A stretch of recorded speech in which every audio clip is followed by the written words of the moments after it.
Russian billionaire oligarch Oleg Deripaska has said destroying would be a colossal mistake and predicted there will be no winners from Putin's war, in a rare break with the official Kremlin line.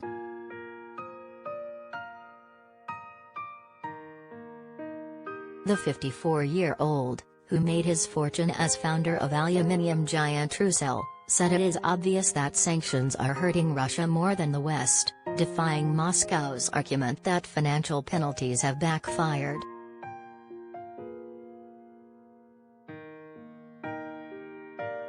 Now we are sitting and waiting for victory. Victory of what? Whose victory? Deripaska asked journalists at a press conference in Moscow.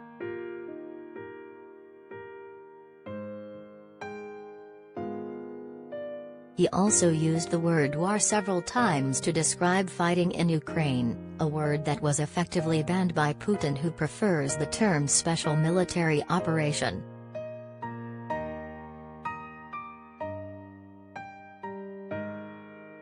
Though he was careful to avoid criticizing the Kremlin or Putin directly, Deripaska's words nevertheless represent a rare public break with the government by someone inside the country.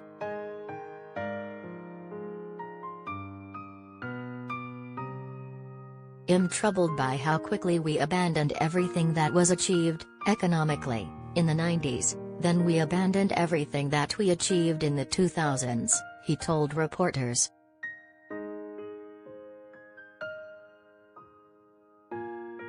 And now we are sitting and waiting for victory. Victory of what? Whose victory? I think that destroying Ukraine would be a colossal mistake, including for us."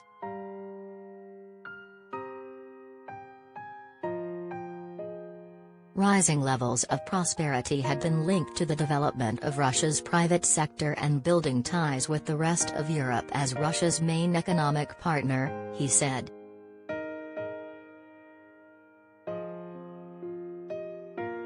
But it was obvious that Western sanctions were now hurting Russia more than Europe, said Deripaska, founder of Russian aluminium giant Rusal.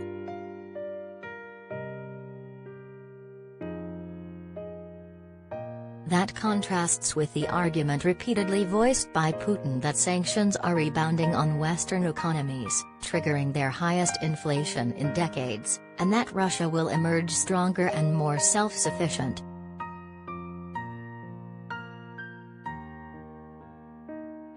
Deripaska, himself under sanctions from the United States, Britain and the European Union, said, however, that he had underestimated how stable Russia's economy would prove to be.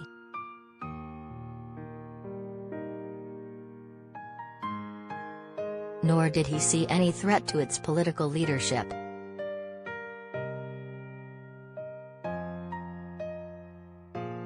There is no potential for regime change in Russia. The opposition preferred beautiful European views and retreated from the life of the country, Deripaska said.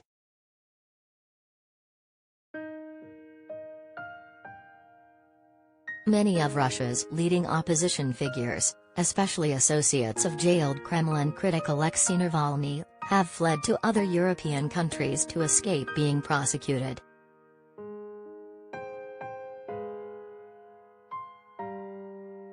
Deripaska, 54, is one of a group of businessmen known as oligarchs who control large parts of the economy, especially in energy and commodities, and have been able to preserve their fortunes on condition that they stay out of politics.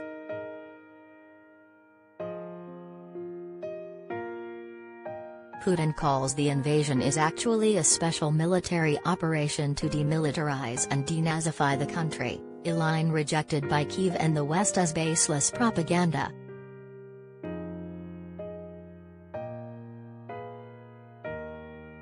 The Kremlin on Tuesday repeated its assertions that the operation was going and vowed to continue until Kyiv's surrender.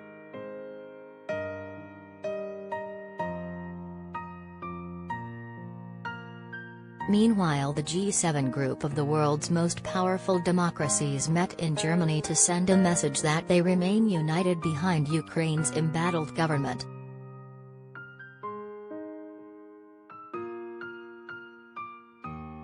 And, ahead of a key meeting of the NATO allies, U.S. President Joe Biden and fellow leaders pledged military aid for Kyiv and economic pain for Moscow.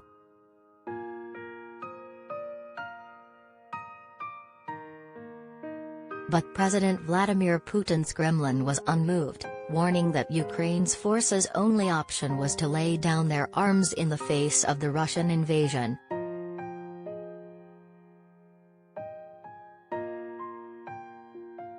The Ukrainian side can stop everything before the end of today, Kremlin spokesman Dmitry Peskov said.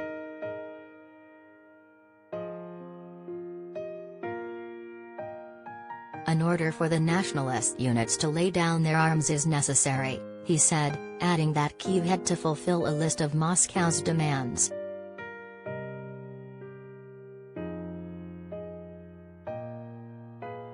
The consequences of Russia's 4-month-old invasion were on display in the central Ukrainian city of Kremenchuk, where shaken civilians recounted Monday's missile strike on a shopping mall.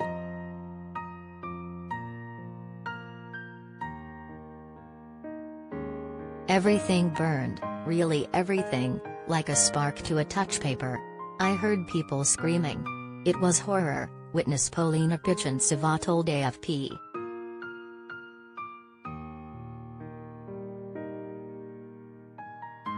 All that was left of the shopping center, scene of at least 18 deaths, was charred debris, chunks of blackened walls and green lettering from a smashed storefront.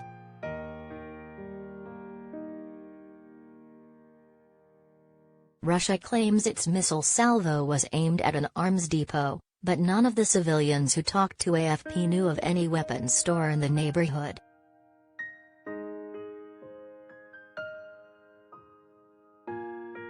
And, outside Russia, the latest carnage sparked only Ukrainian fury and Western solidarity.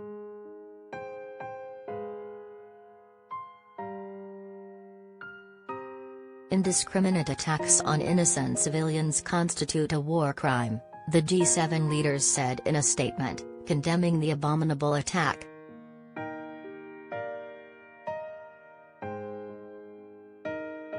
Ukraine's President Volodymyr Zelensky declared on his social media channels, "Only total insane terrorists, who should have no place on Earth, can strike missiles at civilian objects."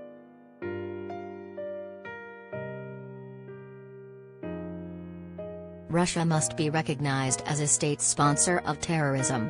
The world can and therefore must stop Russian terror, he added.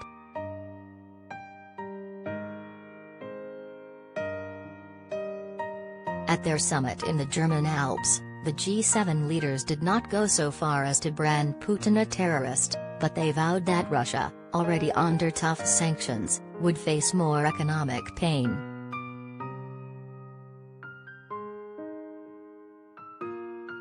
The G7 stands united in its support for Ukraine, German Chancellor Olaf Scholz told reporters.